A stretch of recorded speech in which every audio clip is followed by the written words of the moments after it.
Hey everyone, What If Fan here, bringing you another exciting part of What If Transmigrated as a Kanto gym leader. You can find the fanfic title and the original author's name in the description below. Make sure to check it out and show them some love. If you enjoy the video, don't forget to like, subscribe, and ring that notification bell so you never miss an upload. Alright, let's jump into it. Chapter 21, Blue. Looking at his seemingly malfunctioning Pokédex, Dylan remains silent. He knew perfectly well that the issue wasn't with his Pokédex but with this Clefairy. Rhoda is located to the north of Pewter City and Mount Moon. While many might not know this place, from the balcony of Queen Eileen's castle, one can see a gigantic tree in the distance. That's the Tree of Beginning. Rhoda's Cameron Palace is the stage for the movie Lucario and the Mystery of Mew in the original series. Did Dylan forget this fact? Of course not. After all, Queen Eileen is his childhood friend. The Tree of Beginning is home to Mew and serves as the guardian of the legendary pillars, the Regi Trio, including Regirock, Regice, and Registeel. The Mew residing in the Tree of Beginning is closely connected with the tree itself, even bound to its life. Capturing Mew is incredibly difficult because even if captured, it cannot be taken away for long. However, the three legendary pillars can still be captured. Even if he can't capture all three, capturing just one is still an achievement. After all, they are legendary Pokémon. If even the ancient times could see three captured, why can't Dylan do the same? But Dylan knew very well that his current strength was comparable to seeking death when challenging the legendary pillars, so he planned to wait until he was strong enough to challenge the Tree of Beginning later. The Tree of Beginning is dangerous, but just wandering around might allow him to encounter the Regi Trio guarding it. Unexpectedly, this little fellow came to him of its own accord. Yes, this illegal Clefairy was actually a transformed Mew. Dylan took the Clefairy from Eileen's arms and began feeding it Pokeblocks. The Clefairy clearly enjoyed the taste, holding a cube in each tiny paw, eating with its eyes squinted in delight. Even if you're transformed, you should at least try not to reveal your true self. Dylan spoke softly to the Clefairy. The Clefairy, which was actually Mew in disguise, looked up with its big, cute eyes at Dylan, seemingly puzzled. A brief, imperceptible glow flashed across its body, as if nothing had happened. Dylan checked the Pokédex again. Ding Clefairy, Fairy type, Fairy Pokémon. Ability, Cute Charm. Moves, Life Dew, After You, Try Again, Helping Hand, Mimic, Charm. This time, the Pokédex's identification seemed normal, or not. Impressive. Dylan couldn't help but marvel sincerely. Clearly, the previous erroneous identification of an illegal Clefairy was just because Mew hadn't taken the transformation seriously. Mew's transformation is the most unique in Pokémon, being a perfect genetic transformation. It can even transform into Ho-Oh and use Ho-Oh as an NDI's signature move Sacred Fire. In the game, Ditto can also transform into legendaries, but reality isn't like the game. Dylan seriously doubts whether Ditto in the real world can transform into legendaries like Ho-Oh. The mechanism serves the game, but reality is different. Legendaries are beloved by the world, they are divine Pokémon. The difference in species level and genetic aspects makes legendaries far exceed ordinary Pokémon. Ditto can mimic any Pokémon and simulate the properties, moves, and genes of the Pokémon it transforms into. But can Ditto perfectly mimic the genes of Ho-Oh or Lugia? Dylan thinks this is probably very difficult.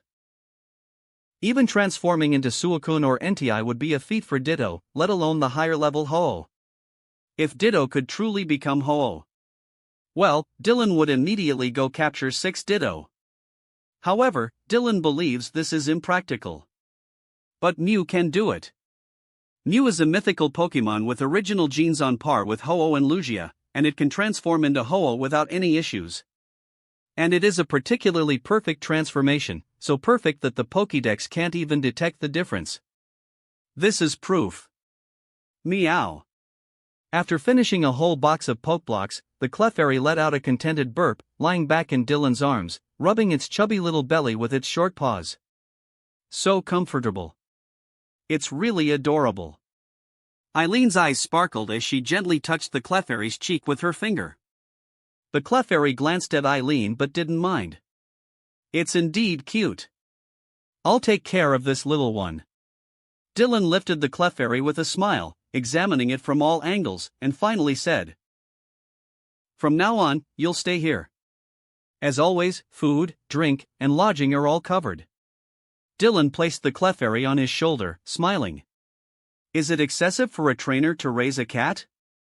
Building a good relationship with Mew is definitely not a bad thing, even if it's not captured. Dylan didn't think he was someone who could endure solitude for long, and unexpected things might happen in the future. If trouble arises, just throw Clefairy out front, perfect. For example, Newtwo. Or some awakened Pokemon like Noivern. Meow. The Clefairy made a pleasingly soft sound, neither rejecting nor agreeing. It had just come out to wander because it was bored staying at the Tree of Beginning and sensed the special energy in Dylan, so it came to take a look. Dylan wasn't disappointed. Becoming Clefairy's caretaker would take time, but he was in no rush. He continued to make training plans for Florigato and others while Eileen stayed with him for a while before leaving. After all, as the Queen of Rhoda, she had matters to attend to. Professor Oak has one granddaughter and 2 grandsons. Dylan sat under a tree, researching information, while Clefairy climbed onto the tree and watched Florigato and the other Pokemon. Nana Oak, Blue Oak, Gary Oak. When Dylan saw the name Blue Oak, his eyes narrowed. Blue. This name was familiar to anyone who had played the games. Blue was Red's rival from the first generation. In the game, Blue challenged the Kanto Elite Four and became the champion before Red defeated him. Although he was immediately defeated by the arriving Red.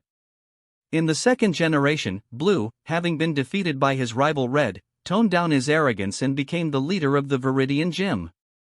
In later generations, Blue and Red became battling legends. Blue was also one of the trainers with the most roles: rival, champion, gym leader, Pokemon trainer, and battling legend. Tisk, so Red is here too? Dylan's eyes flickered slightly. If Blue is here, then the series' first protagonist, Red, must be here too. Red, who set out on his journey in the first year and dominated the Kanto region, defeated the Kanto Elite Four and his rival Blue to become champion. He then went to Cerulean Cave to challenge and capture the legendary Pokemon Mewtwo, and later handed over the champion position to Lance before entering Mount Silver as the strongest trainer. And Red is also the only trainer who is both a protagonist and a boss. He is the hidden boss of Mount Silver in the second generation. Those two monsters. Time passed, and Dylan couldn't help but chuckle lightly. Aren't they monsters? According to the game's storyline, both Red and Blue dominated the entire region from the start, unbeatable except by each other. The 8th generation champion, Leon, follows such an invincible script. According to the league card, Leon became the Galar champion in his first year of travel and has never been defeated since. In the anime, Leon is almost on a different level from other region champions. In the Masters 8 tournament, Leon's Gigantamax Charizard nearly single-handedly defeated the Kalos champion Diantha, sweeping through the team. And Charizard is just one of Leon's ordinary main Pokemon. Diantha was almost in tears. It was like being crushed by Leon, just like a wild trainer on the roadside. And to have two such monsters appear in Kanto at once. But what to say? Indeed, a bit exciting. Chapter 22, When I Emerge, I'll Punch Lance. Cerulean City, a waterway-surrounded city abundant in water resources. The name Cerulean itself signifies the mysterious azure color of water, making the city's characteristics highly distinctive. Unsurprisingly, the gym here is a water-type gym. Dylan arrived in this city, of course, within the growth simulation world. Notice board, Cerulean City Pokemon Gym, Gym Leader, Misty. The Spirited Mermaid. Seeing this notice, Dylan fell silent, but then thought of Brock, the rock-solid trainer, and understood. It felt a bit juvenile, but it seemed fitting. Speaking of which, Dylan had already asked Eileen to set up a notice board at the entrance of Rhoda, highlighting the Rhoda gym and himself as the gym leader. Eileen assured him it was no problem and that he could leave it to her. He wondered how Eileen would describe it. Just like in the game, Misty wasn't in the gym but had gone to the sea cottage with her boyfriend to watch the sunset. Yes, Misty has a boyfriend in the game. Dylan first went to the sea cottage to find Misty and her boyfriend, defeating all the wild trainers along the way. He even encountered Team Rocket members recruiting new members. Team Rocket is the evil organization in the Kanto region, specializing in illegal activities. Dylan was quite interested in Team Rocket, though not the one in this growth simulation world. After reaching the sea cottage, Misty's boyfriend was scared away, and Misty, although a bit annoyed, dutifully returned to the cerulean gym upon learning Dylan was there for a challenge. Then, "Hi, you must be a new trainer." Misty, dressed in cool attire, greeted Dylan confidently. "Only trainers who understand tactics can appear here. Do you use tactics when capturing and training Pokemon?" "And my tactic is to attack with my water-type Pokemon at full power." Misty smiled sharply, exuding confidence. "So, let's begin our battle." And then, "Wow, you're really strong. Here's the Cascade badge, proof that you defeated me." Misty was astonished. The battle started quickly but ended even quicker. With Stereo at level 18 and Starmie at level 21, it wasn't much of a challenge. Although obtaining the badge wasn't difficult, Misty from the game truly was a dedicated and perfect gym trainer. Even when her romantic date was interrupted, she immediately adjusted her mood to return to the cerulean gym for a challenge upon learning about it. This attitude was worth learning from. After a few words of admiration, Dylan didn't waste much time. After securing the cerulean gym badge, he quickly headed to the next gym. Growth simulation, without exaggeration, is an incredibly powerful cheat in this Pokemon world. Moreover, after clearing the Kanto region, Dylan can choose a Pokemon from a champion team to bring out of the growth simulation world. What does this mean? The strongest Pokemon in the first generation are Mewtwo and Mew. If he remembers correctly, capturing Mewtwo requires becoming a champion and entering Cerulean Cave. As for Mew, if Dylan remembers correctly, Mew can only be captured at the faraway island in the third generation. In other generations, Mew is generally an event-exclusive Pokemon.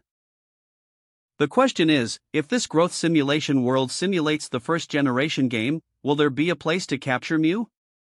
Dylan isn't sure, but it doesn't matter much. There's still Mewtwo, after all. Even without Mewtwo, the legendary birds Zapdos, Moltres, and Articuno are good options. Enhancing the strength of his Pokemon while obtaining a legendary one is quite motivating for Dylan. Once I train in 9 regions and emerge, I'll punch Lance of the Kanto Elite Four, kick Leon of Galar, and easily suppress Steven and Wallace of Hoenn. No problem at all. Thinking even bigger, I'll call out that alpaca in the starting room, and if it dares to answer. Forget it, that might be a bit too much. Let's focus on development first. Who? The next morning, Dylan opened his eyes and took a deep breath. After a whole night's effort, Florigato and the others had significantly leveled up, but the growth simulation world was not entirely gamified. Traveling from Cerulean City to Vermilion City would take some time, with many wild Pokemon and trainers along the way. However, Dylan wasn't in a hurry. The pace was already quite fast. After freshening up, Dylan went to the backyard. This is for Florigato, this is for Glimmet, and this is for Mariani. Dylan prepared breakfast for his Pokemon. Meow. Clefairy floated over, pointing at itself and making a pleasant sound. I haven't forgotten you. This is especially for you. Dylan picked up Clefairy, petted it several times, and then took out the prepared breakfast for it. Meow meow. Clefairy was very satisfied. Also, Clefairy can't fly, so be careful. Meow. Clefairy happily enjoyed its breakfast, seemingly not paying much attention to Dylan's words. Dylan chuckled, sat on the picnic mat, and picked up his own breakfast. Dylan. Eileen, just in time. Come join me. Dylan turned and saw Eileen in a white dress. I've already eaten. You seem in good spirits today. Eh? Did Ekans evolve? Eileen smiled and elegantly sat beside Dylan, her eyes landing on the large, dark purple Arbok gulping down meat soup. Arbok is the evolved form of Ekans. Eileen recognized it, as Arbok is a dangerous wild Pokemon with a cruel nature, often involved in attacks each year. Arbok's appearance is also quite distinctive, being dark purple with black stripes and a creepy pattern on its chest resembling a large cobra. Yes, it worked hard. Dylan nodded with a smile. Last night, Dylan had Ekans gain enough experience to evolve at level 25. It looks very well developed. It must be over 4 meters long, right? Eileen took out her Pokédex and pointed it at Arbok. The standard size of Arbok is around 3.5 meters, but Eileen estimated that Dylan's Arbok was over 4 meters long, indicating good development. Ding Arbok, Poison type, Cobra Pokemon. Ability: Intimidate moves, Thunder Fong, Ice Fong, Fire Fong, Crunch, Poison Fong, Screech, Glare, Sucker Punch, Haze. Description: When it spreads its hood to intimidate opponents, it can emit a terrifying sound from its mouth to scare them. It looks so strong. Eileen was surprised to see Arbok's stats. Its combat power had significantly increased compared to when it was Ekans. Eileen had personally seen Dylan capture Ekans, using the superior agility of his Sprigatito to defeat it. In just a few days, it had evolved into Arbok. Dylan, you seem like a genius. Eileen's eyes sparkled as she looked at Dylan. Although Eileen wasn't a trainer, she knew there were differences among trainers too. The talent of a trainer is intangible but very real. Two 16-year-olds starting at the same time with the same initial Pokemon could end up with vastly different strengths. One might become a champion dominating Kanto, while the other struggles to collect 8 gym badges. The world is never fair, that's the reality. To give a simpler example, with the same Weedle, one trainer might develop a Beedrill that can easily defeat another's Beedrill in a month. This is the real difference in trainer talent. Dylan raising Ekans into Arbok in such a short time showed that he might have outstanding training talent. Dylan pondered, not sure how to respond. Eileen, is there a possibility that while training, it just evolved? Chapter 23, Abomination Gym. Eileen was evidently a bit confused, but Dylan didn't explain much. The reason Ekans could evolve into Arbok so quickly was due to the level-up cheat of the growth simulation, something he obviously couldn't share with Eileen. Dylan believed his talent as a trainer wasn't bad, but he wasn't exactly sure how good it was. After all, he was a man blessed with the power of Viridian. Who are the people blessed with the power of Viridian? In the special edition, there's Giovanni, Lance, and then Yellow.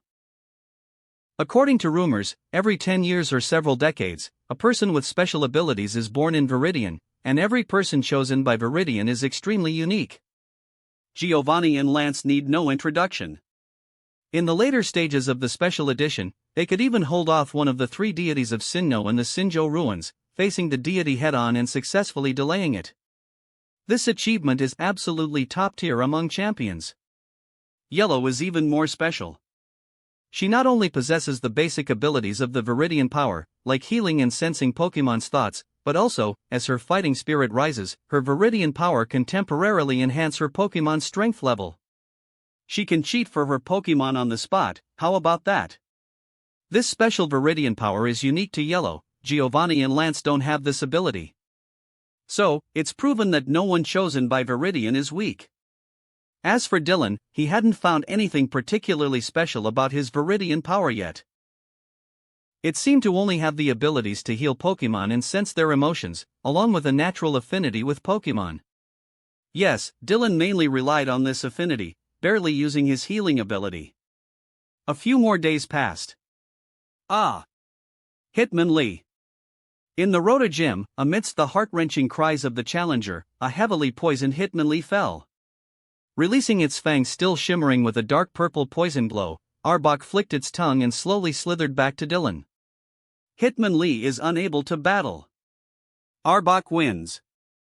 Since challenger Koichi's 2 Pokemon are both unable to battle. The winner of this match is gym leader Dylan. The referee uncle raised the flag, announcing the battle's result. Darn it! So close. The muscular Koichi, dressed in a karate uniform, gritted his teeth in frustration. As Dylan walked over to say a few words, his eyelids twitched, glancing at Arbok, which was almost spotless, and fell into deep thought. If he remembered correctly, Hitmonlee didn't even touch Arbok during the battle. I'm sorry, but you didn't defeat me, so I can't give you the Rota badge for now. During the battle, you were too emotional, making many wrong decisions, putting your Pokémon at more risk. Maybe you should work on honing your patience. Dylan smiled, walking up to the glaring Koichi and speaking slowly. Koichi was taken aback, then recalled that he indeed made several overly aggressive mistakes during the battle, causing his Hitmonchan and Hitmonlee to fall behind. But Koichi's expression turned grim. He couldn't bring himself to admit his mistakes, as he was straightforward and proud by nature. Especially not to this guy. As a fighter who revered fighting types in direct confrontation, he despised ghost-type trainers who relied on tricks the most. Those are abominations. As a trainer, instead of thinking about how to use strong attacks to crush opponents head-on, they resort to flashy tricks. Whenever Koichi encountered those ghost-type specialist trainers, he would spit before walking away. Teaching them a lesson? As a noble fighting-type trainer, why bother with those ghost-type trainers? Let them rot on the blacklist. But now, Koichi felt he had to add another type to his blacklist. A gym without any trainer spirit. I don't want this badge anyway. Retrieving his Hitmonlee, Koichi disdainfully replied and turned to leave. Damn it, what a lousy gym. A grown man using such despicable poison tactics. Thinking of how his Hitmonchan and Hitmonlee were poisoned during the battle, Koichi felt like he was going to explode. He wanted to use his years of karate training to fight this frail-looking gym leader, but reason told him that Officer Jenny's silver bracelets were quite sturdy, and jail food wasn't tasty. Yes, he had tried. So, he had only one thing to say to Dylan. Abomination Gym. I'll never come back. Watching the burly Koichi's retreating figure, Dylan tilted his head. Why was this guy so fragile? And he called him an abomination? Mr. Koichi. Dylan seemed to recall something. Question mark. Koichi turned around with a sour expression. Before the challenge, we agreed that if you didn't succeed, you would leave a good review for my gym. Dylan's smile was clean and harmless. You. Koichi's face turned red instantly. This abomination. After tormenting him, he still wanted a good review? Mr. Koichi? Seeing Koichi silent and staring at him, Dylan asked again with a puzzled look. Koichi's face turned green. Fine. Koichi squeezed out the word through gritted teeth and then quickly walked out of the gym without looking back. Damn. He felt like he must have had a brain freeze, seeing that notice board and impulsively challenging the gym. Before coming, he even mocked the idea, thinking who would advertise a gym so ostentatiously? It was the first time he saw an advertisement at the town entrance, formatted like a notice board. Interesting. And then. But it didn't matter. At least he tested the waters for his comrades. Walking out of the gym, Koichi took out his phone and entered a group chat consisting of many fighting-type trainers, including those who practiced karate and martial arts. Seeing several people had already tagged him, asking about the results, Koichi felt a wave of embarrassment. Before entering the Rota gym, he had bragged about showing this gym leader the true spirit of a fighting-type trainer. But now, it was a bit awkward. Inside the Rota gym. That big guy's face kept turning red and green, so funny. The receptionist girl laughed, finding Koichi's expressions too amusing. The challengers these past few days seem quite inexperienced. Dylan shrugged. The notice board was effective, at least the number of challengers had noticeably increased in the past few days. Yes, Koichi was already the third challenger today. Moreover, Dylan noticed that even if he won, some challengers wouldn't leave good reviews. For instance, a self-proclaimed elite trainer left a bad review after losing, clearly unable to handle defeat. Terrible review.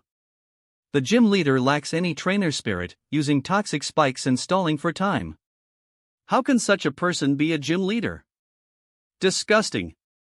Disgusting. Seeing this obviously salty review, Dylan just smiled. After this incident, Dylan realized that getting good reviews needed to be agreed upon before the battle. Unless the challenger was extremely unsporting, they would honor their promise and leave a good review, even if the battle left them mentally exhausted. With good reviews, more people would come to challenge, creating a positive cycle. Although some recent reviews seemed a bit strange. How to say?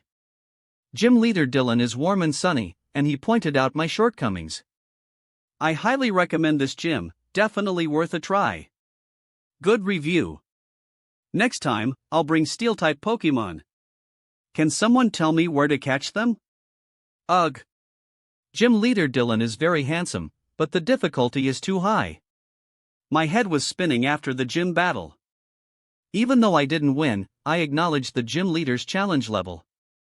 But I still refused to accept it. Abomination Gym.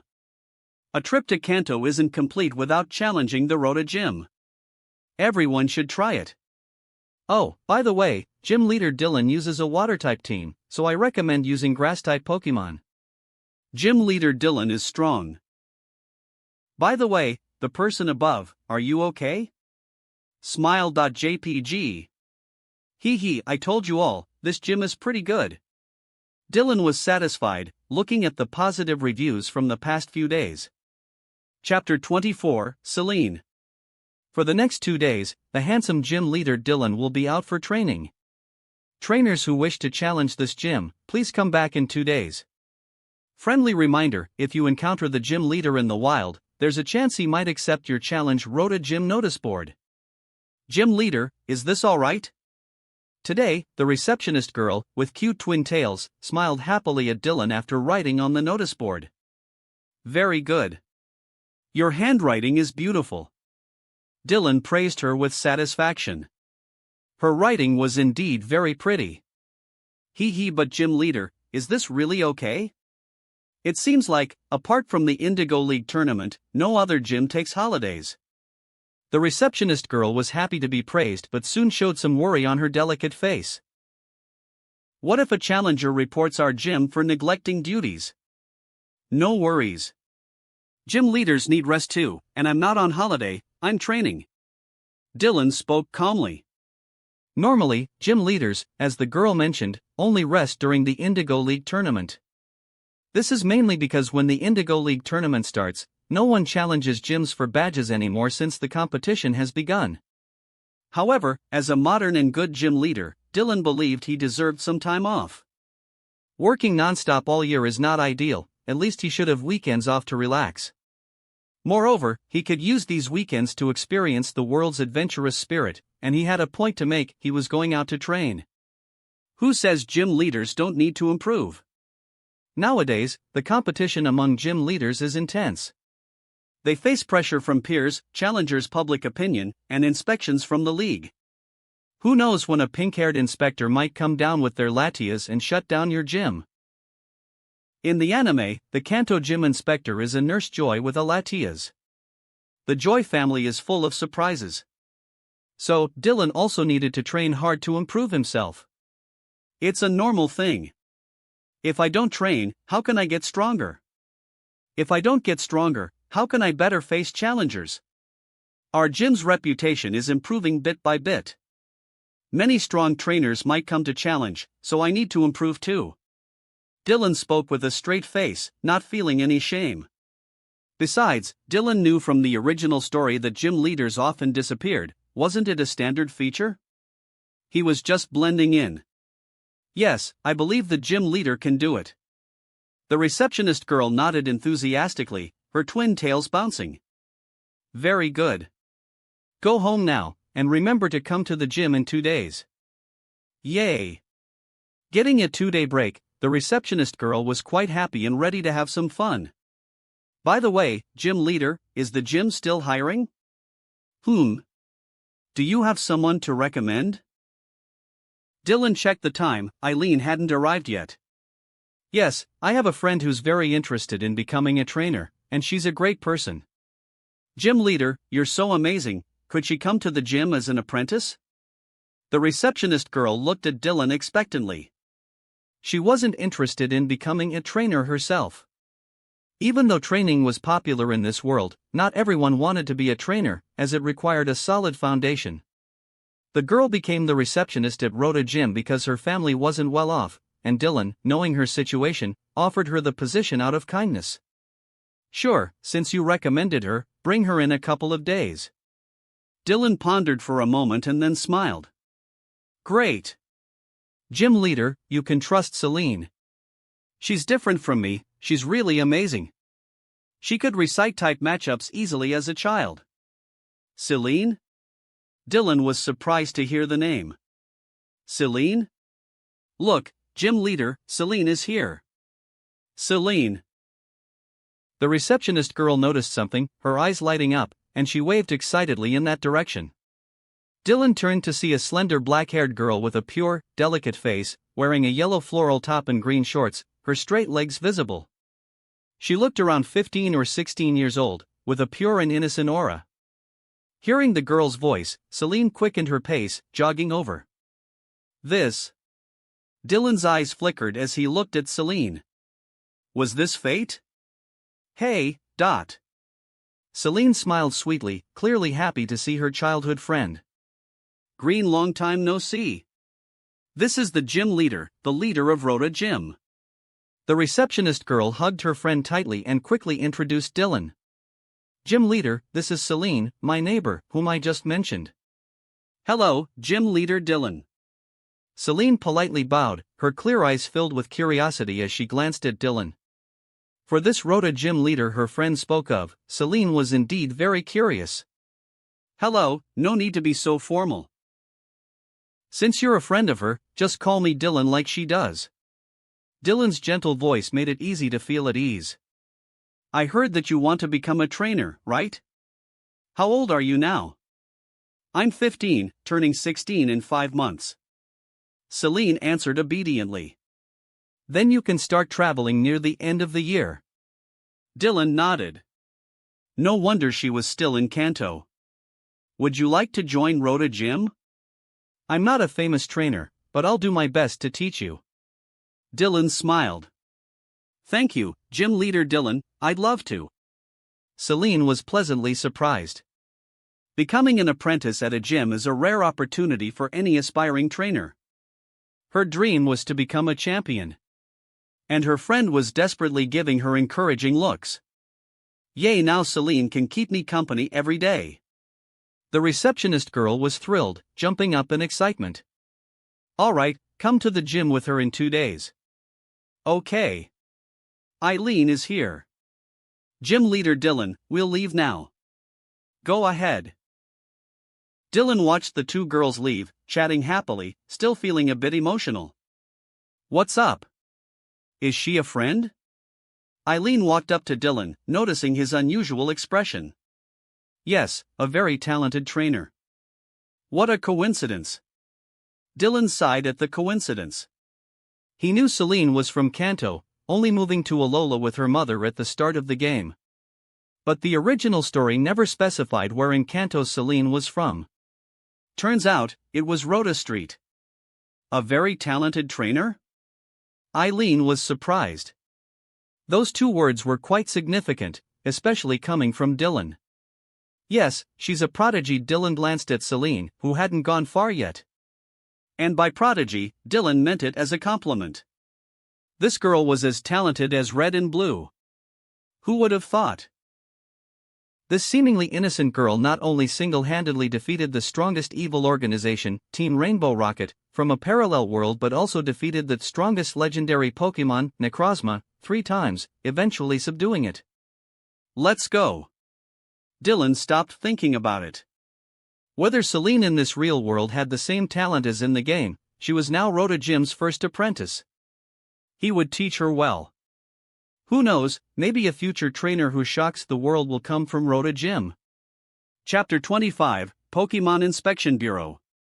Rhoda isn't small, it's more like a town with the scale of a city. However, because the area is quite remote and apart from the famous Cameron Palace, there aren't any other notable places nearby. Dylan, where are we going? Today, Eileen was wearing a casual long dress as usual. She seemed to love dresses, and Dylan had noticed that she could wear 7 different styles in a week. Do you have any ideas? Dylan thought about it. He couldn't decide on anything himself. In fact, since coming to this world, this was the first time he was planning to go far away. I don't know either. Eileen was a bit troubled, her eyebrows slightly furrowed in indecision. As the current queen of Rhoda, Eileen usually stayed in the castle and rarely went out. This time, she finally had the chance to go out with Dylan. If we're talking about Kanto, the famous towns are all quite unique. If we're really stuck, why not check out the beach? Dylan suggested after some thought. This was also his first time planning to go far away. If he were alone, he would have wanted to go to Lavender Town. No other reason, but Lavender Town had many ghost-type Pokemon nearby, and Kanto's most famous Pokemon cemetery, Pokemon Tower, was there. Pokemon Tower is the largest cemetery in Kanto, comparable to Empire in Hoenn, the Lost Tower in Sinnoh, and Celestial Tower in Unova. Of course, according to later storylines, the Pokemon Tower would be rebuilt as Lavender Radio Tower, and the Pokemon buried there would be moved to the new cemetery, House of Memories. Dylan wanted to go to Lavender Town to catch a ghastly line Pokemon. Gengar is quite powerful. But since Eileen was accompanying him, and this was their first time going out to have fun together, Dylan didn't want to take her to a cemetery. All right. Eileen smiled and agreed. Time is tight. Originally, we should have gone to Cinnabar Island, but we can't get tickets for the ferry until tomorrow. We won't make it in time. Dylan checked his phone. Cinnabar Island is Kanto's most famous hot spring tourist island, very popular. Today's tickets were sold out, so they could only book for tomorrow. How about we go to Vermilion City? They have a pretty good beach there too. Eileen was a bit disappointed as she really wanted to experience Cinnabar Island's sun, beach, and hot springs with Dylan. But being the considerate queen, she suggested another location. They could always go to Cinnabar Island another time. Sure. Dylan nodded. Compared to Cinnabar Island, Vermilion City was much closer. After a brief discussion, they decided to call a cab to Vermilion City. Gym leader Dylan. At that moment, an Officer Jenny in uniform walked over to them. Officer Jenny, is there something you need? Dylan discreetly observed the Jenny. Wearing Kanto's standard uniform, with light green hair and a beautiful, heroic face. Couldn't tell. Dylan gave up after a while. He'd seen several Jennies in Rhoda over the past few days but couldn't tell if they were the same person.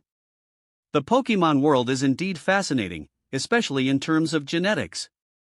The name Jenny doesn't refer to an individual but a large police family in the Pokemon world. The Jenny family is spread across various regions, much like the Joy family, and is a key pillar of the Pokemon League. The most intriguing thing is the Jenny and Joy family's genetics. Each family member looks almost identical, with only slight differences that are not easily noticeable to the average person. It's quite amazing, isn't it? But considering there are people in the Pokemon world who marry Pokemon and even have offspring, it's not so surprising. Thinking about human Pokemon relationships, Dylan couldn't help but think of that handsome green-haired man in Unova. He is a very special human. Dylan wondered if, in this world, he had already gained the Dragon God's approval. Dylan pondered this and another crucial question he was curious about: was that special human's father a Pokemon or his mother? And which Pokemon was it? Dylan was really curious. Nothing important, Gym Leader Dylan, are you going out? Officer Jenny greeted Eileen, then smiled at Dylan. Though each Jenny is a police officer full of justice, they are quite easy to get along with in daily life. And if you have trouble and ask for help, Jenny is usually willing to lend a hand if she's not busy. Yes, I plan to train in the wild for a couple of days to better handle challengers. It's great that Gym Leader Dylan has such dedication. It's a blessing for Rhoda. Jenny was pleased. As Rhoda's Jenny, she had a strong sense of identity with the place. Seeing the Rhoda gym improve was only beneficial for Rhoda. As for gym leaders going out for training for a few days, it was perfectly normal. No gym leader stays cooped up in their gym all the time like a hermit. Gym trainers are trainers too, and they need to train. But gym leader Dylan, do keep track of time. Even if you're training, you can't stay away from the gym for too long. I understand. Thank you for the reminder. Dylan smiled. And one more thing, gym leader Dylan, if you encounter any strange challengers recently, please be cautious. Jenny glanced around before whispering to Dylan. What do you mean? Dylan raised an eyebrow. I can't say much, it's from higher up. But I believe gym leader Dylan can become an excellent gym trainer. I trust you'll handle it well. Jenny spoke softly, her beautiful face showing goodwill. That was all she could say. She had seen Dylan's transformation, from a newbie fresh out of Pokemon school inheriting the gym to someone who was seriously running Rota Gym. Thank you, I understand. Dylan got the hint. Due to the bad reputation recently, the Pokemon League's Inspection Bureau must be sending someone for a secret inspection. Pokemon inspectors regularly visit and investigate gyms, reporting to the Inspection Bureau, which then decides on any necessary actions. Dylan took this seriously. Rota Gym was a new gym. If the inspector found it lacking, it would be a big problem. Cerulean Gym could hold out until Misty returned from her Johto journey because it was Cerulean Gym. Cerulean Gym is one of Kanto's official gyms and has contributed greatly to the Kanto Pokemon League, earning it a high tolerance from the league. The decline in Cerulean Gym's reviews was due to a lack of new leaders, not because the inheritors weren't trying. The Kanto League knew Misty was training on her journey. So, the league was willing to give Cerulean Gym a chance. However, a newly established Rota Gym didn't have such a background. But it wasn't a big deal. Dylan believed he was now a fairly competent trainer and could handle an inspector. By the way, Gym Leader Dylan, the Inspection Bureau is setting up a group chat for Kanto gym leaders. This way, you can communicate and share experiences, helping each other improve. Jenny was about to leave when she remembered this and informed Dylan. A gym leader group chat? Sounds good. Dylan was a bit surprised, but it seemed like a good idea.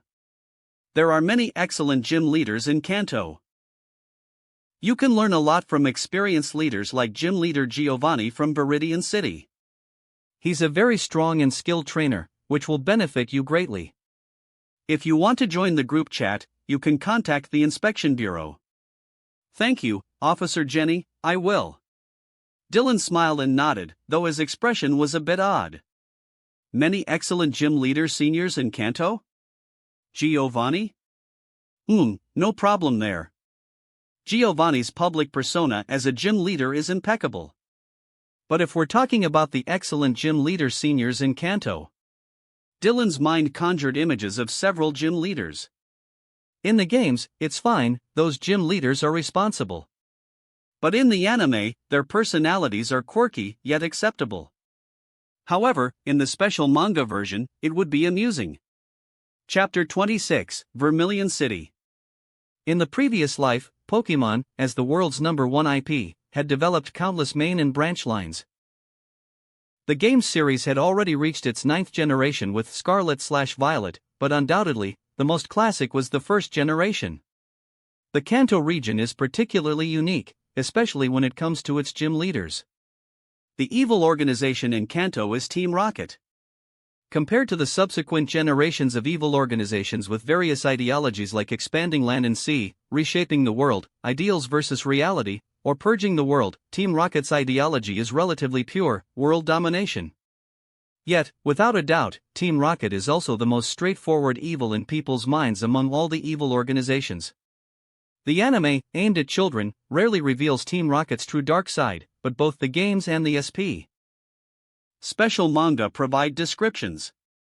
In the special manga, Giovanni is depicted as a ruthless and cunning warlord who even dismembers a Pokemon in front of the protagonist.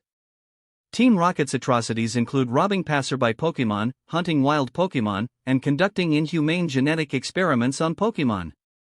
The list of their crimes is extensive. Yes, Giovanni, the leader of Team Rocket, is also the gym leader of Viridian Gym. Ironically, the Pokemon League is unaware of this fact. Giovanni, the dark source of Kanto's underworld, is highly respected and revered in the public eye. Dylan had briefly searched for information about Giovanni and found that, besides being a gym leader, Giovanni is also a businessman. Known as the ground-type Giovanni, he is rumored to be the strongest gym leader in the Kanto region. As an expert in ground-type Pokemon, Giovanni wrote a widely circulated book, The Secrets of the Earth, sharing his insights. This broad-mindedness earned him immense respect. The Viridian Gym's positive rating has never been low over the years, despite Giovanni often being away training outside. Few challengers obtain the Viridian Gym badge each year.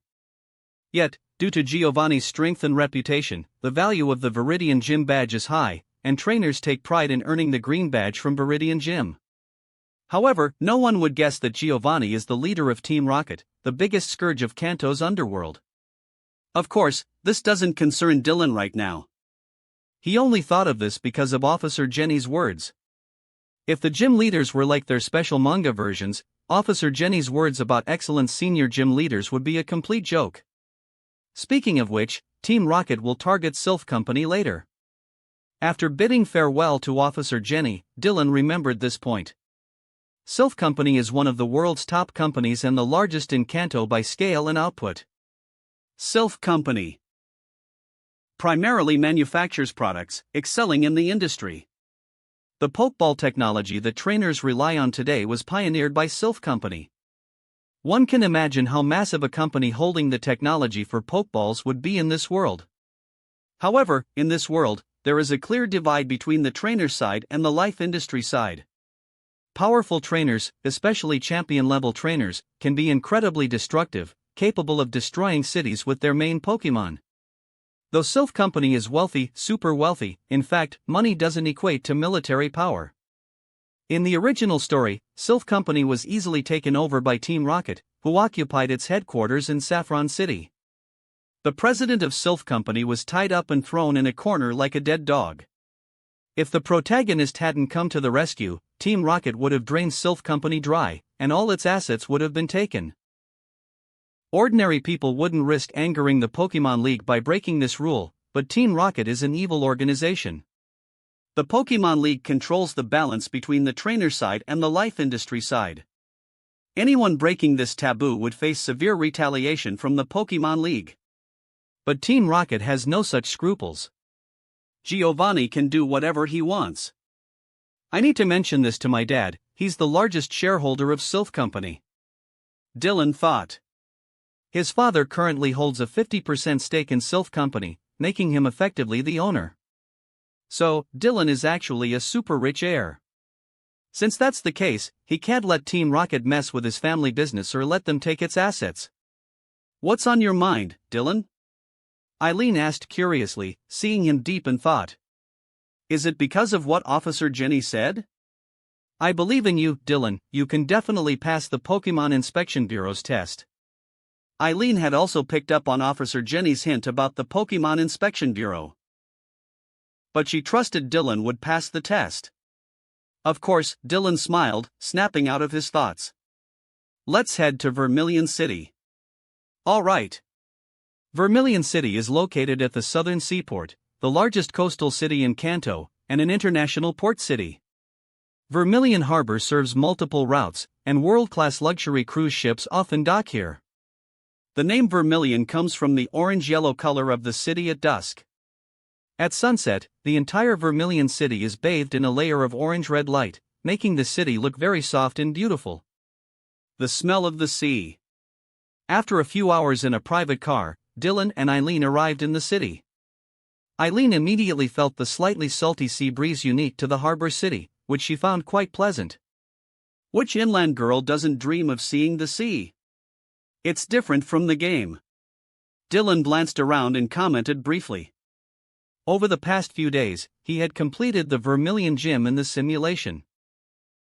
The real city, while retaining its characteristics, was different from the game. He had already confirmed this in Pewter and Cerulean cities. Huh? What game? Eileen hadn't heard clearly. Nothing. Let's head to the hotel and then explore. Dylan smiled and led Eileen to the hotel they had booked. They went to the hotel, and while checking in, Dylan noticed someone entering and was surprised. The man had long, steel blue hair, long bangs covering one eye, wore gray clothes, a red cape, and had a face that was not particularly handsome but decent. Tisk. Dylan's eyes flickered as he looked at the blue-haired man. This man was Tobias. Perhaps many people wouldn't recognize this name because he had few appearances in the anime but was highly significant. He appeared like a deus ex machina in the Lily of the Valley conference, using his Darkrai to sweep through the competition. In the semifinals, he used only Darkrai and Latios to crush Ash 6-2 and won the Lily of the Valley conference. Yes, the man known as the legendary Pokemon guy. Chapter 27, Date. It seemed that Tobias also noticed Dylan's gaze, so he turned his head to glance at Dylan. Dylan smiled and nodded at him in a friendly manner. Tobias was stunned for a moment, then nodded back before heading toward the elevator. In this world where travel is a popular trend, interactions between people are generally friendly. However, Tobias didn't seem very good at communicating with strangers. You could say he was a bit aloof. What's wrong, Dylan? Do you know that person? Eileen asked curiously after seeing the interaction between Dylan and Tobias. No, I don't. Dylan shook his head. It's just that his outfit looked quite unique, so I was a bit interested. Eileen. It seemed that Dylan was indeed socially awkward. After getting their room keys from the front desk, the two of them decided to check out their rooms first. However, to be honest, Dylan was still quite interested in Tobias. In the anime, there were quite a few people who owned legendary Pokemon, and Tobias was one of the classic ones, like Brandon. But aside from the Lily of the Valley conference, Tobias never appeared again, not even during the World Coronation series in Journeys. This couldn't help but make people curious about Tobias's background. To have captured Darkrai and Latios, either Tobias had a very powerful background, or he was incredibly lucky. After all, Tobias's strength was strong compared to ordinary people, but if you were to say he was truly powerful, that might not be the case. How strong was Ash during the Sinnoh region? Obviously, not very strong, considering that his level was about the same as Paul's, and he was severely defeated by Flint, the Sinnoh Elite Four's Fire-type master. In other words, Ash from the Sinnoh region definitely wasn't at the Elite Four level, not even close. Even if you used his old Pokemon, he still wouldn't reach that level. At most, he barely touched the threshold of the Elite Four, and that's only with his top-tier partners like Charizard and Sceptile. But Ash still managed to defeat Tobias's Darkrai and Latios, which says something. Moreover, being the winner of a regional tournament and being a champion are two different things. Tobias won the Lily of the Valley conference, which gave him the right to challenge the Elite Four and the regional champion. However, in the final challenge, it was Flint who challenged Cynthia, not Tobias. In other words, Tobias either gave up the challenge, or he didn't even pass the Sinnoh Elite Four. He looks like he hasn't reached the age he was in the storyline. I wonder if he has Darkrai now. Dylan was intrigued. The Tobias he just saw seemed younger than he was during the storyline, so it was unclear if he had already captured Darkrai, and why was he in Kanto? But then again, the anime never explained where Tobias was from, so Dylan let it go. After checking out their hotel rooms, the two of them, of course, stayed in separate rooms. After settling in for a while, Dylan and Eileen met up again and planned to explore Vermilion City. By the way, you two, as they reached the lobby, a hotel staff member approached them. Thank you for staying at our hotel. The SSN is currently docked at Vermilion Harbor and will be hosting a trainer banquet tomorrow. If you're interested, you can check it out. The hotel staff member smiled as they handed over 2 tickets. As a token of appreciation for our guests, these 2 SSN tickets are a gift from us. Is it the world-famous luxury cruise ship, the SSN? Eileen covered her mouth in surprise, even she had heard of the SSN. Because it is one of the most famous luxury cruise ships in the world. Yes. The staff member replied with a flawless service smile. Dylan raised an eyebrow. Your hotel is really generous, huh? Eileen was surprised. This hotel was indeed one of the top hotels in Vermilion City, but the tickets for the SSN were very expensive. Giving out tickets just for booking a room? Wouldn't this hotel go bankrupt? That's not the case, this is just a temporary promotion. The staff member's smile was a bit awkward. How could that be? The tickets were actually given to them for free. Who knows what kind of idea the SSN had, organizing this trainer banquet and suddenly giving out free tickets. And this hotel just happened to get a few, which was a way to serve their customers. Thank you. Eileen was still very interested. You're welcome. Please leave a good review for our hotel. We will. Dylan and Eileen walked out of the hotel. This really is a pleasant surprise. Dylan, let's check it out tomorrow. Eileen carefully put the tickets in her bag and suggested to Dylan. Although as the Queen of Rhoda, she wasn't lacking in money, and while the tickets for the SS and were precious, they weren't something she couldn't afford. But since the tickets were free, why not use them? Sure. Dylan smiled and nodded. Let's go check out the pedestrian street. Sounds good. Even a queen couldn't resist the natural love for shopping. Dylan hailed a taxi, and the two of them headed to the city's most famous pedestrian street. As Kanto's largest port city, Vermilion City's daily foot traffic was enormous, and the pedestrian street was no exception. Most of the people were from out of town. The two of them shopped for about 2 hours, and Eileen bought a bunch of trinkets and clothes, which they had delivered to the hotel because it would be hard to walk around with all of it. This ice cream is really good. After getting a bit tired, Dylan and Eileen bought 2 ice creams and ate them as they walked, and Eileen seemed to really enjoy it. Speaking of ice cream, I've heard that the ice cream from Castelia City in Unova is the most delicious. Dylan mused. I've heard that too. Dylan, take me there sometime. Eileen's eyes lit up, looking at Dylan expectantly. All right. Dylan agreed with a smile. Eileen's big eyes curved into a sweet smile, a completely different look from her usual elegant and noble demeanor. But just then, bang! A young girl bumped into Dylan, almost stumbling. Sorry, I was texting my friend and didn't notice. Are you okay, mister? The girl apologized quickly, looking flustered and uneasy. Looking at his spilled ice cream, Dylan felt a bit helpless. It's fine. Are you all right? Did you get hurt? Dylan didn't blame the girl and gave her a quick once-over. She was an ordinary girl, wearing a white top and a plaid skirt, with long brown hair and a slightly chubby face. I'm fine. I'm really sorry. The girl rubbed her right arm, which hurt a bit from the collision, but it wasn't a big deal. Just be careful next time.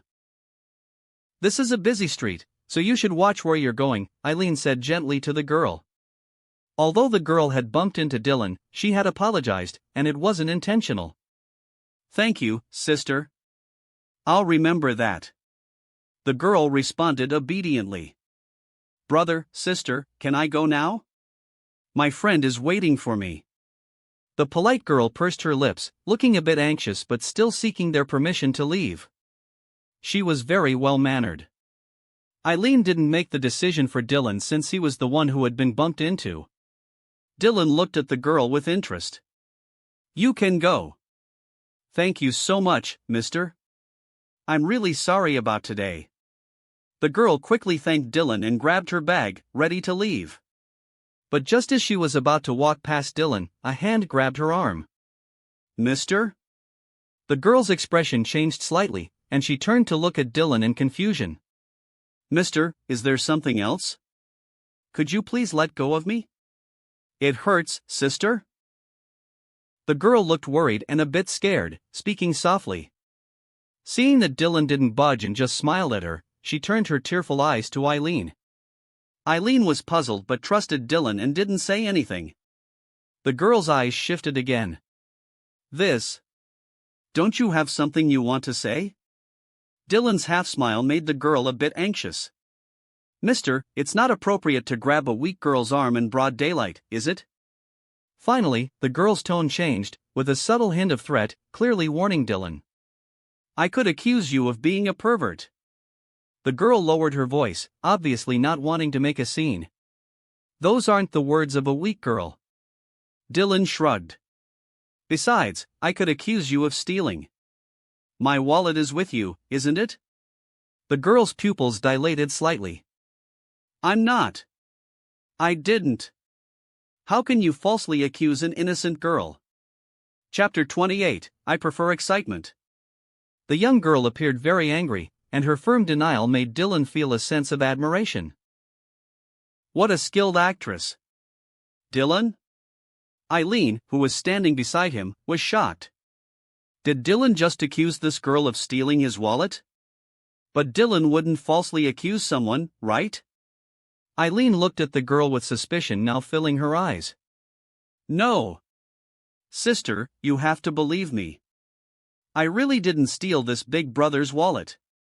How could I be wrongly accused like this? The girl looked aggrieved, tears welling up in her clear eyes, portraying the image of a helpless victim. Eileen frowned slightly. She felt that the girl's expression seemed genuine, but Dylan wouldn't just target a girl like this without reason. So, the girl must be trying to deceive her and gain her sympathy. But this act is just too convincing, impressive. Return my wallet, and we'll forget about this. Dylan looked at the girl, who was still putting on an act, with a faint smile. You wouldn't want to attract the attention of Officer Jenny, would you? The girl's eyelid twitched. Deal. She immediately agreed. The pitiful look she had earlier vanished as she pulled Dylan's black wallet from her bag and handed it back to him. Eileen wanted to say something but held back. A young girl like you, fully capable, why resort to stealing? I'll give you a chance this time because you're still young. Dylan opened the wallet to check that his cash and documents were still there before looking at the girl, speaking earnestly. Question mark. A question mark seemed to appear over the girl's head. If we meet again, I will have to call Officer Jenny. TCH, you act like you're much older, let's see what happens. The girl laughed, amused by Dylan's words. She had roamed the streets for years and had never met someone this arrogant before. She stuck her tongue out at Dylan and then quickly turned and disappeared into the crowd without looking back. Is it all right to let her go? She seems like a repeat offender. Eileen hesitated. Technically, they should have reported this to Officer Maple. Though the girl seemed young and deserved a chance to reform, her actions suggested she wasn't new to this. This time, it was just a warning. If she chooses to continue, whatever consequences she faces are on her. Dylan shook his head. He wasn't the type to back someone into a corner. You really are kind, Dylan. Eileen's eyes sparkled as she gazed at his profile. Not really? I don't think so. Dylan denied it. He knew himself well enough. Though in daily life he might come across as a warm and gentle person, Dylan knew better. Why do you say that? Eileen was puzzled. I prefer excitement, Dylan said, truthfully. Eileen was confused. What did he mean by excitement? If something interesting is about to happen, I would welcome it and might even stir the pot. In some sense, even if it has negative consequences, I might still push things along. Dylan thought for a moment before elaborating. If he had to give an example, he would love to see a clash between Team Rocket and the Kanto League, to watch Giovanni go head-to-head with Lance. In fact, even if the Pokemon League asked him to help, he might just coast along because a full-scale battle between Team Rocket and the Kanto League would be fascinating. I see. Eileen still didn't fully understand, but as his childhood friend, she knew better than to pry further. She trusted Dylan's character. Dylan, I read online that there's a great barbecue place around here. Then let's give it a try, and afterward, we can go watch the river at night? Sure. Elsewhere. Ugh. Seriously. The girl left the pedestrian street and walked into a deserted alley, pouting in frustration. As she walked, the skin on her face and neck began to shift as if alive, until a light purple ditto appeared on her shoulder. Her appearance had changed from slightly chubby and ordinary to that of a pure and delicate beauty, a true young maiden. Strange, I didn't make any mistakes. The girl tilted her head in confusion. From the target's demeanor and expensive clothes, it was clear they were from wealthy families. So targeting these rich kids was never a bad choice. Yet she hadn't expected to be caught red-handed. The gym leader of Rhoda? The girl played with a business card she had slipped from the man's wallet. That guy, who looked so young but spoke so condescendingly, turned out to be a gym leader? After thinking for a moment, she decided to keep the card. A young gym leader who wasn't half bad might come in handy someday. Who knows what Team Rocket is up to this time? The girl didn't stop walking, her long legs moving gracefully like a dance. She knew the truth, the sudden hosting of the trainer banquet on the SSN was because the ship was under Team Rocket's control. Ha! A bright smile appeared on the girl's face as she thought of something amusing. By the time she walked out of the empty alley, she had changed her appearance once again, now sporting a freckled face as she blended into the crowd. Time quickly passed to the next day. Wow, this ship is huge! Pika pika! At the dock, a young boy in a hat excitedly looked at the luxurious cruise ship before him, unable to contain his exclamation. Keep it down, you idiot! An orange-haired girl with a side ponytail covered her face, embarrassed. The boy's voice had been so loud that people around them gave their group of three strange looks. Even a man with long gray-blue hair and a cloak, who had just passed by them, glanced back curiously before boarding the ship. A world-class luxury cruise ship, it really is spectacular. The tan-skinned, squinty-eyed man couldn't help but sigh. But I wonder why they suddenly decided to hold a trainer banquet. It's the first time, after all. The orange-haired girl was still puzzled. Not only were they hosting a trainer banquet, but they were also giving away free tickets to trainers. Maybe it was just a whim of the captain. Could be. Misty nodded in agreement but quickly realized the voice wasn't from her companion. Turning her head, she saw a handsome couple before her. Are you also trainers attending the SSN's feast? Nice to meet you. Dylan smiled at the trio and their electric mouse companion, his gaze lingering on the boy in the hat. The future strongest champion of the world, but for now, just a greenhorn. Chapter 29, The Future Legend. Yes. I'm Ash, and we're also trainers. Of course, we have to give the banquet a try. Ash's eyes lit up. Were the two people in front of him also trainers? My name is Brock. May I ask? Ah. Ouch, ouch, ouch. Could you tone it down, you fool? Do you not know how to speak appropriately for the occasion? Brock had just started speaking when Misty swiftly and sharply pinched his ear, dragging him aside while scolding him angrily, as if frustrated by his behavior. Brock was usually fine, except he seemed a bit too eager to find a girlfriend. Every time he saw a pretty girl, he would immediately try to strike up a conversation. Usually, it wasn't a big deal, but they didn't know the relationship between the two people in front of them. What if they were a couple? Brock's words would be very inappropriate and could even be seen as a provocation. Eileen gave the two of them a strange look. They seemed to have a really close relationship. Your companion is quite amusing. Dylan couldn't help but smile as he spoke to Ash. Indeed, the Misty and Brock from the anime were quite different from the ones in the games. Ah ha ha. Even the usually carefree Ash couldn't help but feel a bit embarrassed at this moment and could only laugh awkwardly. I'm Dylan, and this is my friend Eileen. Hello. Dylan introduced himself to the three, and Eileen nodded with a graceful and elegant smile. I'm Ash from Pallet Town, and this is my partner, Pikachu. Pikachu. Ash flashed a big smile, and the electric mouse on his shoulder waved its little paw in greeting to Dylan and Eileen. What an adorable Pikachu. Dylan couldn't resist reaching out to pet Pikachu's little head, finding the texture quite nice. Pika. Pikachu blinked its big eyes, a human-like smile appearing on its face, looking very cute. I'm Misty. My name is Brock, nice to meet you. Misty and Brock, who had returned to normal, also introduced themselves. The first meeting with Ash's trio was a pleasant surprise. They had originally thought they'd have to run into them again on the ship. After a brief chat, they all entered the SSN. The SS was a world-class luxury cruise ship, with an interior that was extravagantly decorated, almost like the setting for a noble's ball.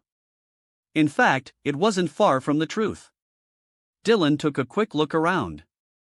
Though the theme was a trainer's banquet, many people present were successful individuals in suits and ties or noble ladies in evening gowns. Of course, they might have dressed up on purpose. Ash, Eileen, and I will take our leave now. Enjoy yourselves. Dylan smiled as he spoke to Ash and his friends. The main reason he boarded the ship was because Eileen was interested in the feast.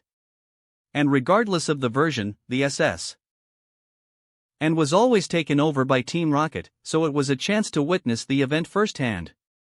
After bidding farewell to Ash and his friends, Dylan and Eileen began to stroll around the banquet area. Though the venue was filled with socialites and noble ladies, it was still a trainer's feast, so there were quite a few trainers on the ship. The SS had already set sail, and the atmosphere at the feast was growing more lively. Some trainers had even started battling. What do you think? Watching a battle between Eradicate and a Butterfree, Eileen, holding Dylan's arm, asked with a smile. The level is average, not as high as the previous challengers. Dylan shook his head. He and Eileen had already watched several battles. But the trainers who came to the feast were pretty average, and even Ash at his current stage could probably beat these two on the field. Wow, impressive. This guy's on a 7-win streak, right? He's been dominating every match. This Charizard is too strong. Wanna place a bet? Let's see how many matches this kid can win in a row. Scattered exclamations reached Dylan and Eileen's ears. Charizard? Dylan became a bit more interested and walked in that direction with Eileen. Charizard was the final evolution of the Kanto starter, Charmander. If it had already evolved to its final form, its strength wouldn't be weak. As Dylan and Eileen approached, they finally saw the situation on the field. A robust, powerful Charizard was standing on the ground, while its opponent was a Dodrio. Unfortunately, even though Charizard didn't use its flying advantage, the Dodrio couldn't withstand Charizard's powerful flamethrower and quickly lost the battle. Beep Charizard, Fire, Flying type, Flame Pokemon. Ability, Blaze. Moves, Fire Spin, Scary Face, Flamethrower, Slash, Fire Fong, Dragon Rush, Inherited, Heat Wave, Air Slash. Description: it can breathe intense flames that can melt rocks and often causes forest fires. What a strong Charizard! Eileen couldn't help but be amazed as she read the information from the Pokédex. This Charizard was definitely very powerful. Ha! However, when Eileen saw Charizard's trainer, she was taken aback. Dylan's eyes also flickered. The trainer was quite young, wearing a hat with clear red eyes beneath the brim, dressed in a red jacket, with dark blue jeans. His demeanor was pure and clean. What surprised Eileen the most was how similar this person's facial features were to Ash's, whom they had just met. But compared to Ash, this person didn't have such an outgoing and sunny disposition.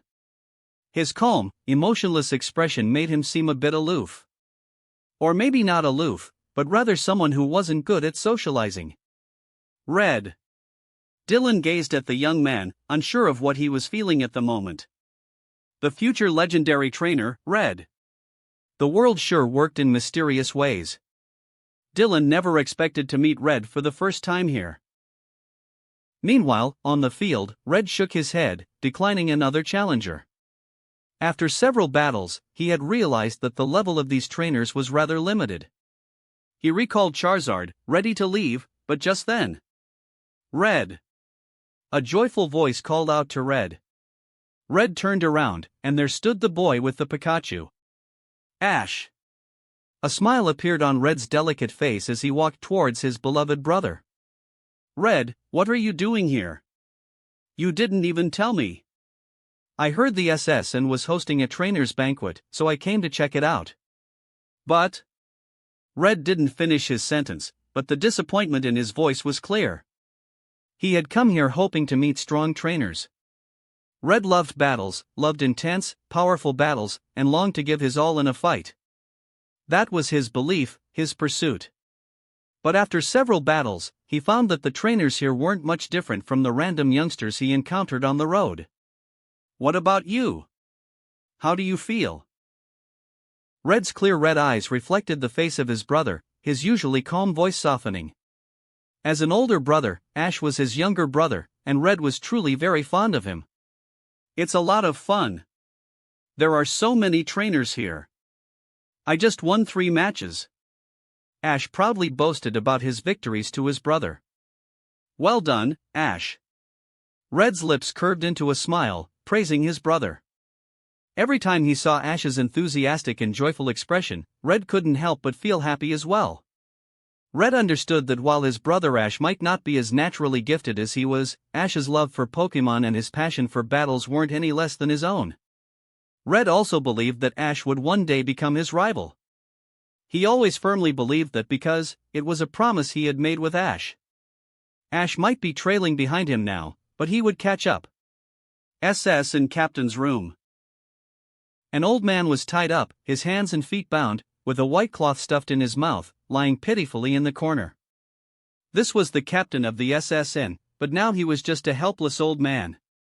And in his place sat a slender young man with short green hair, dressed in a white uniform. Beside the young man, a fierce Houndoom lay on the ground, eyes closed as if dozing. On the left chest of the young man's uniform was a large R. What a beautiful and harmonious sight. The young man's fingers rhythmically tapped the desk, a faint smile on his lips as he leisurely watched the hall's monitors, exuding elegance and composure. His name was Archer, one of Team Rocket's 4 executives. While the Beast Trio expanded Team Rocket's influence in Johto and the 3 admins operated in the shadows, in Kanto, the 4 executives were second only to Giovanni. And Archer was particularly favored by Giovanni, excelling in both ability and strength. Archer, sir, the ship has reached the designated location. The target is also on board. A Team Rocket subordinate in a black uniform entered the room and reported to Archer. Very good, then it's time to prepare a surprise for our guests. A malicious grin spread across Archer's face, his pale complexion now completely shadowed, exuding a terrifying aura. He had been lying low for some time, but now it was time for him to act. When Team Rocket's mission succeeded and the SSN sank, Kanto would face a huge shock. At that moment, Giovanni's power and influence would reach a new height. I'm looking forward to seeing their expressions when the SSN explodes. Chapter 30, You've been chosen. I should have seen this coming. Ash, your relationship with Red. Brock gave a strange look at the 2 brothers, Red and Ash. In fact, Red had already come to challenge his pewter gym earlier. However, apart from their appearance, the 2 were nothing alike. When Red came to challenge him, he was silent and efficient, crushing him with ease and taking the gym badge. He was all about ruthless efficiency. He almost shattered Brock's fighting spirit. Misty, on the other hand, curiously looked at Red. She hadn't encountered him before, but according to her sisters, several trainers from Pallet Town had repeatedly challenged them before Ash. In the end, their Pokemon had even ended up in the hospital. And Red was clearly one of the culprits. But Misty didn't think too much of it since she understood her sister's skill levels. Thank you for looking after Ash. Facing anyone other than Ash, Red seemed to revert to his usual cold demeanor. But he still slightly tipped his hat, thanking Brock and Misty. As his brother, Red knew Ash's personality well, carefree, absent-minded, and lacking in common sense. He was sure it was thanks to these 2 companions that Ash had been well taken care of. Let me tell you, Red is super awesome. Even Gary, that smug guy, respects Red a lot. When we were kids. Reuniting with his brother on the journey, Ash was obviously overjoyed. But that joy didn't last long. Before Ash could finish his sentence, shouts suddenly erupted from a distance. Then chaos began to spread, with various exclamations echoing continuously. What's going on? The 4 of them looked over. Team Rocket. Misty, with her sharp eyesight, immediately noticed the Team Rocket members wearing black uniforms with a larger emblem on their chests and couldn't help but cry out in shock. Moreover, more Team Rocket members were continuously pouring in through the hall entrance. Why is Team Rocket here? Brock squinted his eyes and frowned immediately. More importantly, why are there so many of them? Team Rocket again. But Ash, being the fearless one, wasn't scared. Normally, the three of them were harassed endlessly by Team Rocket's duo and their talking Meowth, and now they were even showing up on the SS. Ah! Ash was furious. This was supposed to be his precious reunion time with his brother. Red's red eyes calmly observed the Team Rocket members surrounding the hall. Those who were previously elegant and composed ladies, gentlemen, and executives were now panicking. Team Rocket.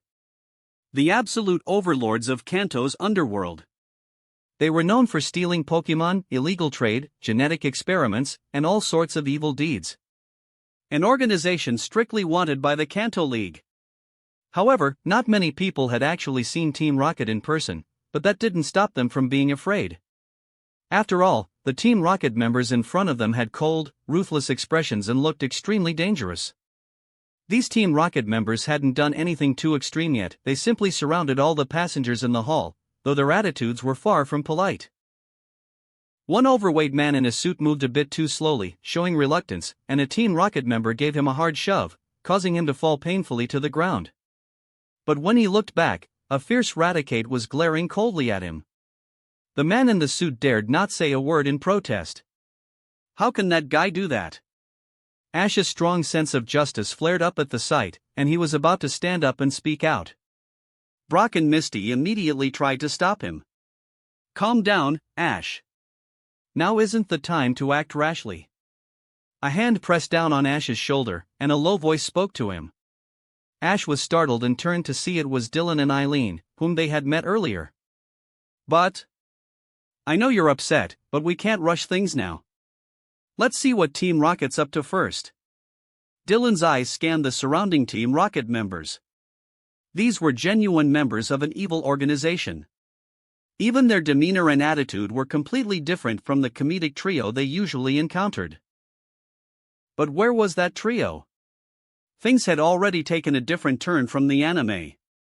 But they're really going too far. Ash's face scrunched up in frustration. Dylan's right, you idiot. They have the numbers right now, so let's observe and wait for an opportunity. Misty also spoke to Ash in a low voice. The hall was almost completely surrounded by Team Rocket members, and the sudden appearance of Team Rocket had given them the upper hand. Starting a fight now wasn't a joke. And even if they did start, how many tourists would be willing to help? It was hard to say. Ash, calm down for now, Red said, also trying to soothe him, his red eyes calmly scanning the surroundings. Okay. Ash tightly pressed his lips together, suppressing his restless heart. This was a premeditated operation. We just don't know what Team Rocket's objective is. Dylan lightly patted Eileen on the shoulder. She was quite nervous, as things had suddenly taken a turn for the worse with so many Team Rocket members showing up. Red, Brock, and Misty understood the implication of Dylan's words. There was no other explanation. How else could so many Team Rocket members have boarded the ship unnoticed? And this was just the hall. Who knew how many more Team Rocket members were on the ship? Could it be that Team Rocket had already taken control of the entire SSN? What exactly did Team Rocket want? Of course, there's no signal on the phone. Dylan checked his phone and, as expected, the signal was blocked. Team Rocket wouldn't make such a rookie mistake. In no time, Team Rocket had taken control of the entire hall, with Pokemon surrounding the passengers, watching them intently. The atmosphere had dropped to freezing point. Some of the more mentally fragile passengers couldn't hold back their tears, their fear and anxiety reaching a peak. Good afternoon, esteemed guests. At that moment, a calm, elegant male voice came through the broadcast, filling the hall. I assume all our guests can hear my voice, correct? Indeed, the voice belonged to Archer, sitting in the captain's cabin. Team Rocket. What do you think you're doing? Do you realize the consequences of this? A middle-aged man dressed in designer clothes, unable to contain himself, looked up and shouted angrily. His rationality was being consumed by panic and rage. Although he wasn't from a top-tier family or a leading conglomerate, he was still a well-known entrepreneur. But now? He had been herded aside like trash by these Team Rocket members and was being casually mistreated. The humiliation and unease were driving him to the brink. This was the world-famous SS and Team Rocket dared to hijack the ship and kidnap its passengers? This was a blatant challenge to the Kanto League's authority. How dare they? Don't be angry, sir. We're currently in the middle of the vast ocean, far from the Kanto region. We have plenty of time. Archer, hearing the middle-aged man's outburst through the monitors, smiled faintly, unperturbed. He relished this kind of desperate outcry. First, allow me to introduce myself. I am Archer, an executive of Team Rocket. Today, we'll be spending some quality time together. I must sincerely inform everyone that you are honored to have been chosen by us. Archer's voice was calm and composed, exuding an air of superiority, as if he was accustomed to such situations. Hearing Archer's words, many of the passengers showed anger. They were being corralled and controlled like cattle, and he called it an honor to be chosen? But in the end, the passengers dared not voice their anger. Please don't get upset. As long as everyone cooperates with us, Team Rocket isn't unreasonable. We'll ensure your safe return to land. Archer's voice remained calm and polite, carrying a hint of a smile. Dylan's eyes flickered. This journey on the SSN was turning out to be quite interesting. Archer was one of Team Rocket's 4 commanders, a real high-ranking executive, and Giovanni's right-hand man. For him to show up here, there must be something important at stake. But what could be on this ship that they wanted? Dylan pondered. Could it be a rare Pokemon, a special individual, or something else? That wraps up this part of What If Transmigrated as a Kanto gym leader. Thanks so much for listening. As always, new parts drop every 4 days, so be sure to stay tuned.